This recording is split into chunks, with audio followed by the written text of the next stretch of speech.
Well, hello, this is Josh Belk with the Belk on Business podcast. Thank you once again for listening in.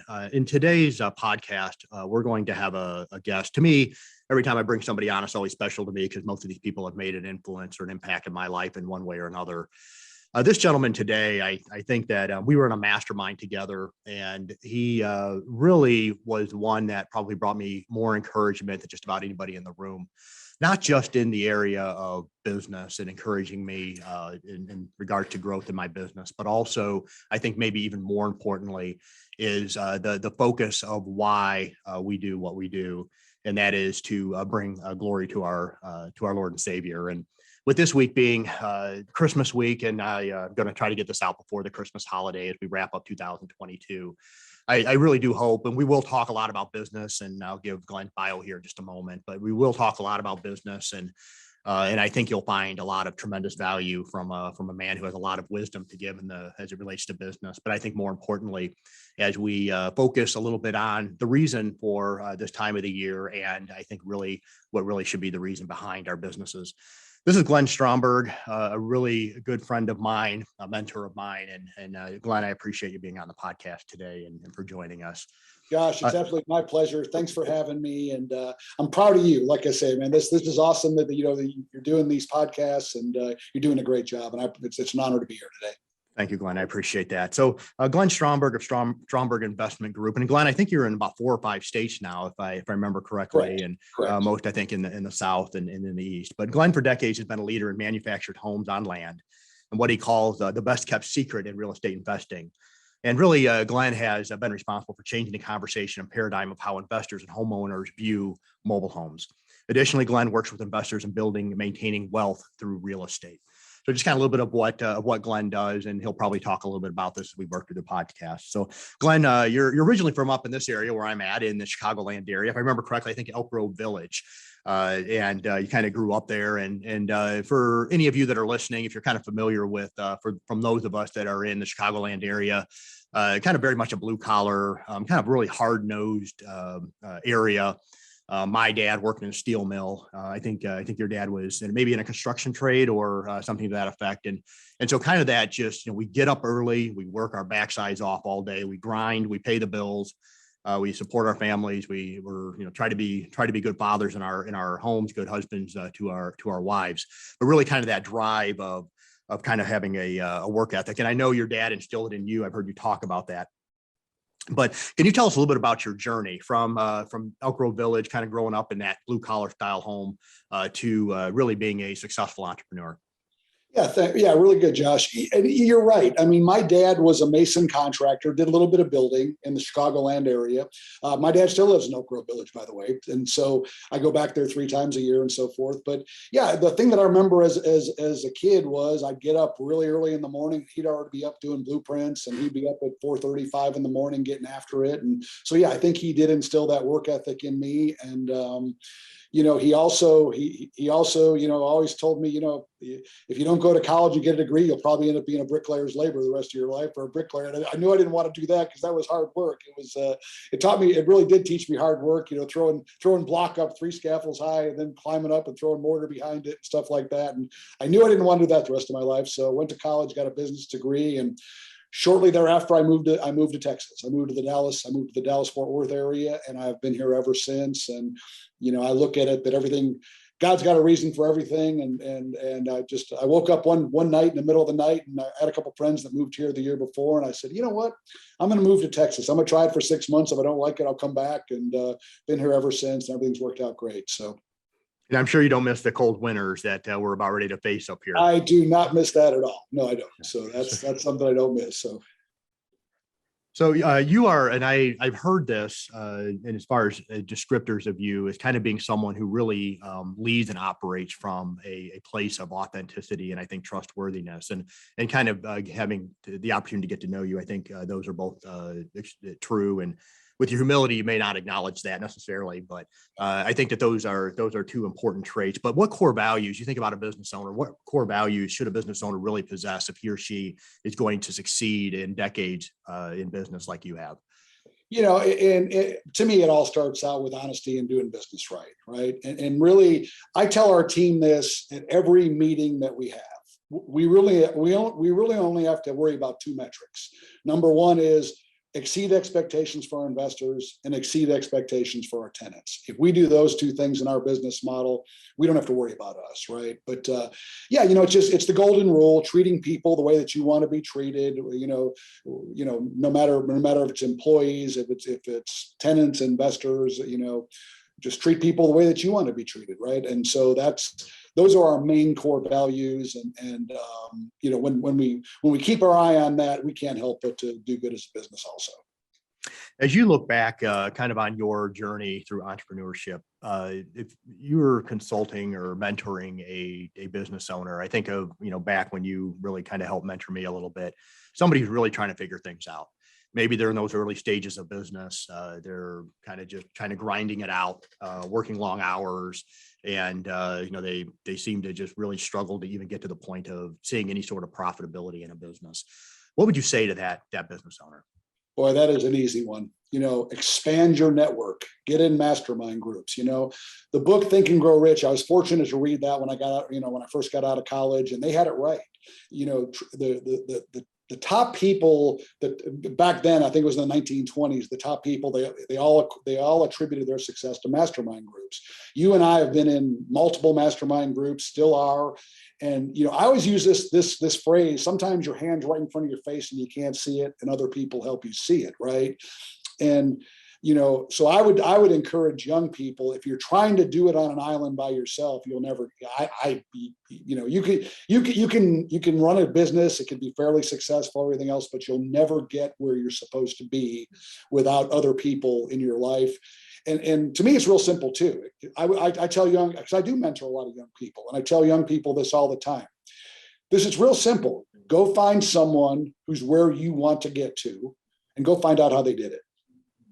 It's not any more complicated than that. It's not rocket science, right? And I tell people, tell them you'll work for them for nothing. You'll get their coffee, drive them around every day. They're going to pay you, of course, but go and learn from them so you don't make all those mistakes. And if I had a rewind, that's what I would have done instead of making all the mistakes that I made. So that's my answer. To that point, I kind of take a look back and I think that's, and I think even for a lot of people I know, that's the number one reason that you can see more of in a tangible way that really kind of help them propel their business and really propel them as an individual into being the individual that they needed to be, was getting themselves around the people that they needed to. That old line that we are the average of the five people with whom we spend the most time, to make sure that is so true. That is so true, that statement. It really is. To make sure that we're getting people around us consistently that are feeding us good thoughts, really helping us make sure we have the proper mindset, and then also help give us the direction that we need to be able to push our business forward. Kind of taking this a step further. So a business owner, even someone like myself, kind of in the point that, we've kind of passed that profit stage and really now to the point of scaling. We're, as far as top line revenue isn't an issue, finding customers is no longer an issue. We have other types of struggles. So if you were mentoring someone in my seat, someone in a place where they're past profit, they've reached the profit stage, and they're kind of really in that scale stage, what sort of advice or direction would you provide that business owner? Well, for scaling, and obviously I always go back to the, traction, right? The entrepreneurial operating system.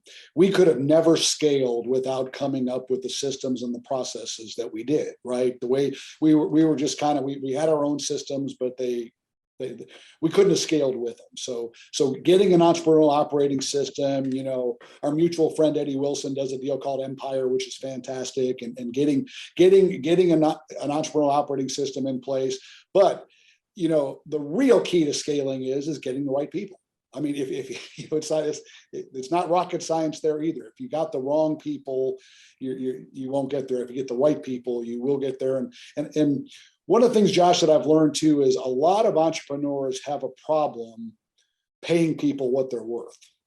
Good people know what they're worth. Okay.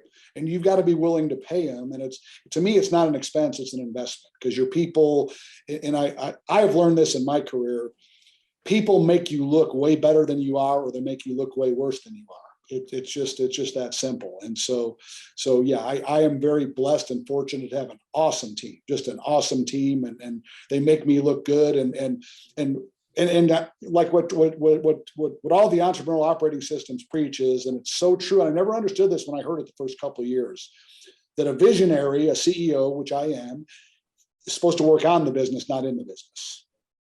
And I'll tell you this, and I've learned this firsthand, that when you're working on the business, not in the business, you'll see things that you've never seen before. You can give better direction to the company. When you're working in the business, I like to say you're in the weeds and you really can't see the things that have to be done. And one other thing too, when you're scaling, this is really important. Every entrepreneur who is doing well and making good profits, right? There's a temptation there. Well, I'll keep this for me, right? This is good. This is a good bonus, right? But you can't look, I've learned that I don't really look at it that way. I separate myself from the company. It's two separate deals. And I look at it that you try to get a vision of where you're going and how do we get there? And then taking that excess capital to grow the business, to bring the people in, to grow the business, and to get it to where you want to go. Then the money will follow later down the road, but you got to be willing to make that investment. So kind of what I'm hearing there is it kind of goes beyond just the goal of making a profit or hitting some sort of a revenue number, but to have some sort of a purpose or a cause that's much greater than us or the business that we have. So that becomes the fuel in order to kind of push us forward through these through scaling and then eventually into the legacy phase of business. Absolutely. So, And I believe this too. If people just focus on the money, they're never going to get there. They're never going to be happy. And it's not, there's no purpose behind your business if all you're doing is focus on the money. So that's absolutely correct. Absolutely correct. Yeah, we only can have so much. We can only spend so much, but to take some of that and invest it in people and in other areas, extremely important.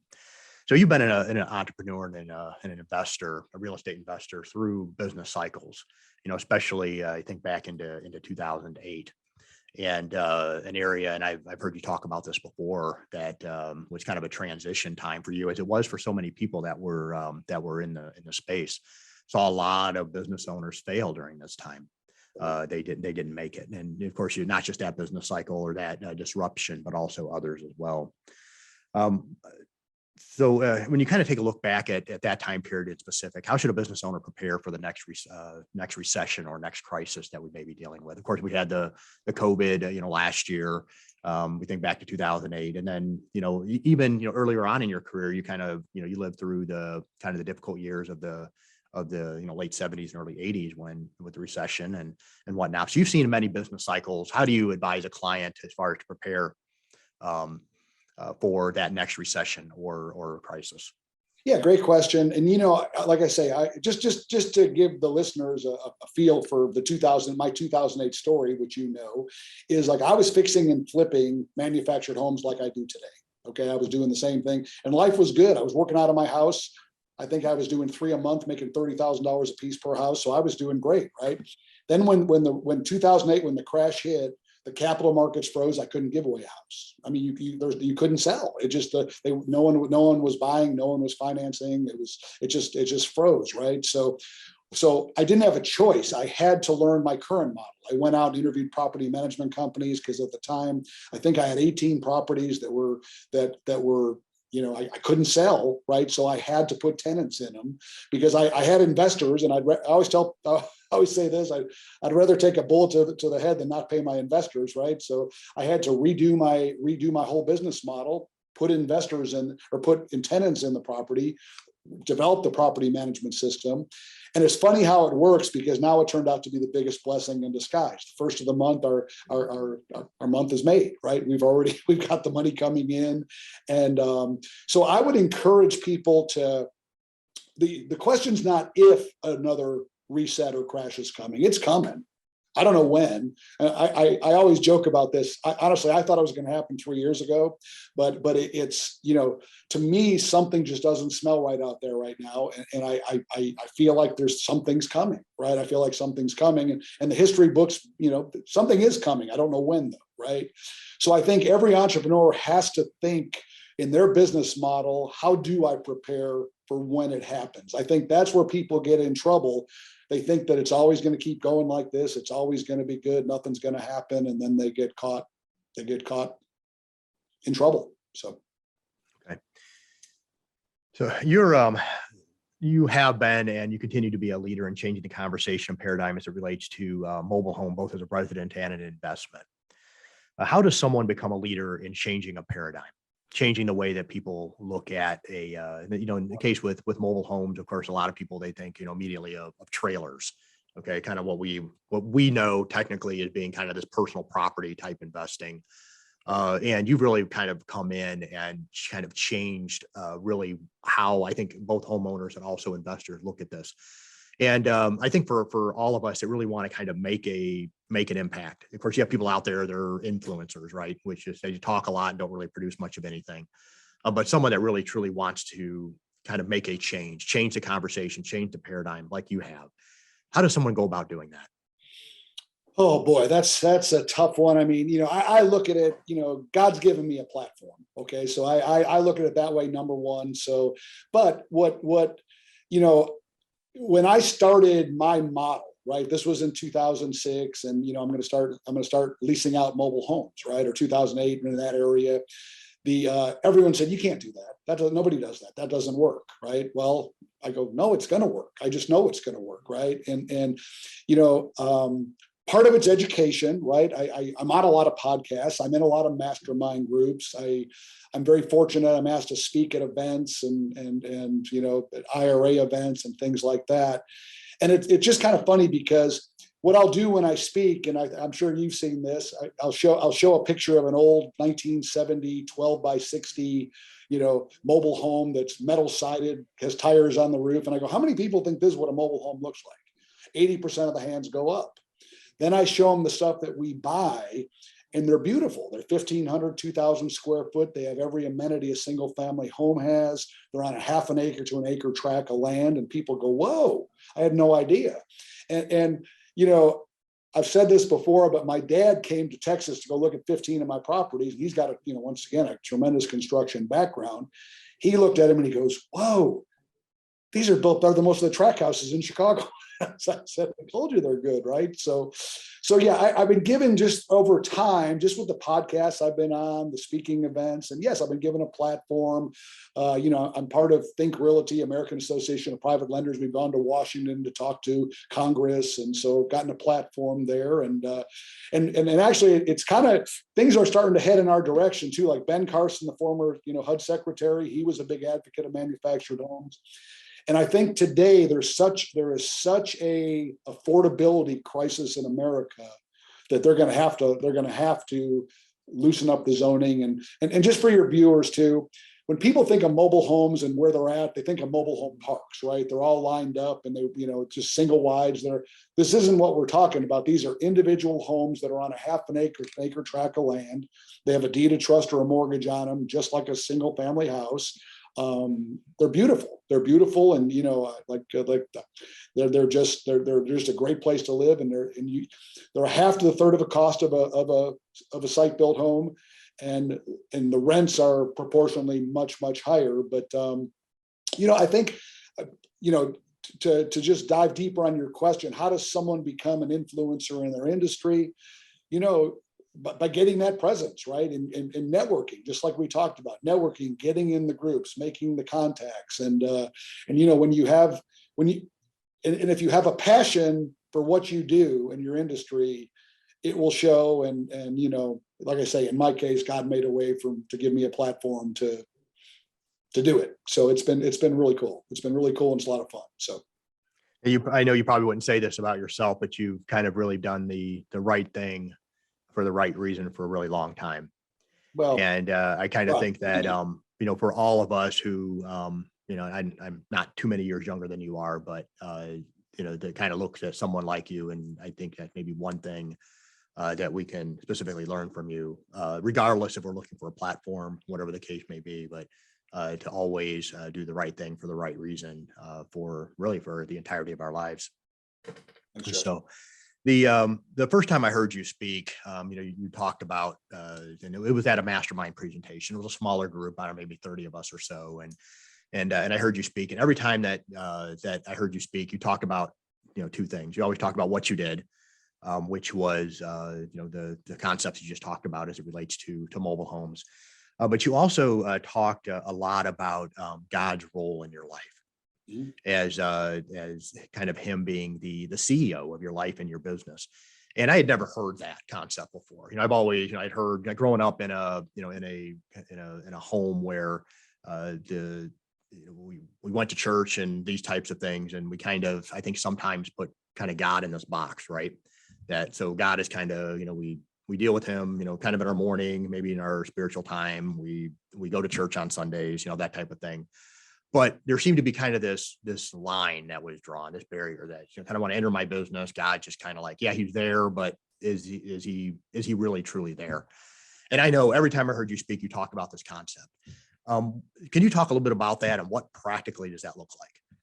Yeah, and let me tell you the story how I got there. Okay, I mean, to be completely honest, for a whole bunch of years, I was a lukewarm Christian that just, I did what I did, and then, okay, God, bail me out if I did. I said, okay, I needed your help here, right? So, I mean, I was a believer, but I wasn't all in, right? And we had a guy come to our church, and he preached a beautiful message on, is God really the CEO of your life and of your business? And honestly, like, I was like, no, he's not. And for like 2 nights, I really couldn't really sleep right. I was going, okay, because he talked about, there's a scripture in the Bible says, I wish you were hot or cold, but if you're lukewarm, I'm going to spew you out of my mouth, right? Well, and I go, okay, well, I'm going to get spewed if I keep this up. So I knew that was the old. So about 2 days later, I said, okay, Lord, I'm going to make you the CEO of my life and of our business, and every morning I tell him that every morning, you are the CEO of my life. You are the CEO of our business. Lead me, guide me, direct me today. And I'm going to trust, because you said, Lord, if I ask, you will honor this, that what you put inside of me is from you. And Josh, you've heard me say it. From that day forward, I just made better decisions. There's time. I mean, have I still made mistakes? Absolutely. Okay. So I don't want to make that sound like that. But on the major things, when I consult, and of course, the book of Proverbs says, get wisdom, surround yourself with people, get wisdom, which the mastermind groups help, and God puts people in your life. But from the day that I did that, everything changed, and the business has just skyrocketed. And personally, I'm just in a much better place, a much better relationship, where I used to struggle to get up and pray and listen to the word for 5 minutes. Now most mornings I do it for an hour to an hour and a half.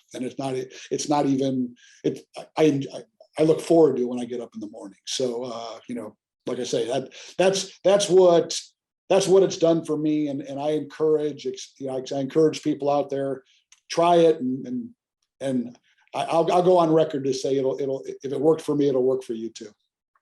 So there was a time, and it sounds like even still currently is very purposeful, to where you actually take the time to invite the Lord in to make sure that he knows that he's welcome in any aspect and every aspect of your life, including your business. And that's powerful to take that, to know that it's something that you do, that is something that we all should be doing, to be very purposeful in making sure that we're inviting him in, and then listening to him as he provides direction, and listening to those that he chooses to put around us to help us both in business and in life.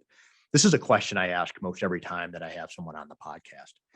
So kind of going back to just business here, but you've worked with hundreds of entrepreneurs and solopreneurs trying to figure out how to become profitable to business owners that are 7, 8, 9-figure businesses. And from your experience, what are the top reasons a business either ends up succeeding or failing? Once again, I think I said it a little bit earlier, but the focus cannot be on money. You've got to have a bigger purpose. You've got to,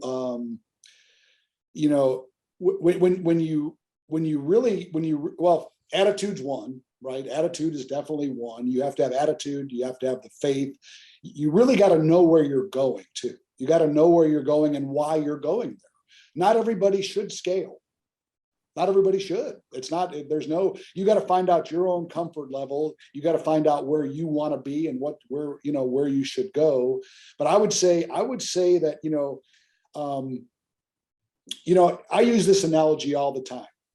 Business is like, and I forget which book it was in, but it's like pumping, it's pumping a water well, right? Nothing comes out, nothing comes out, nothing comes out. Then all of a sudden, that's been true of every business I've ever done, right? You work, nothing comes out, then you go, boom. Then all of a sudden you go, wow, this is pretty cool, right? You always hear about that overnight success thing. Well, the overnight success thing, there was a lot of work that went behind the overnight success, right? For not just business, but pro athletes, music icons, things like that. You don't hear about all the hard work they did, right? And I would say that is probably the number one characteristic of successful people. They don't quit, right? They don't quit. They have a goal, they have a vision, and nothing will stop them, right? Think and Grow Rich talked about that, right? That there's so many times people are right at the point to where they hit the gold and then they stop, right? And so you have to persevere through that, have the faith to do it, and tenacity. I would say this too.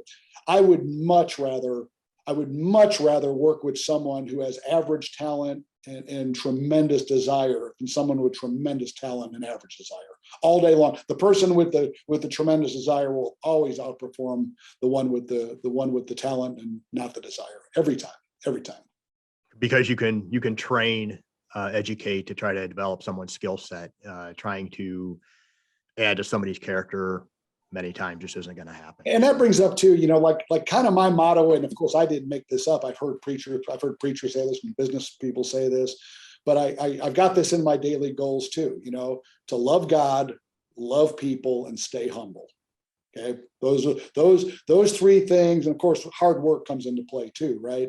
But if you stay on track with those things, you can't help but to do good, right? Because the one thing that I've seen, there's two things in the Bible I think that God talks about that you can't work with. That's pride and a lazy person.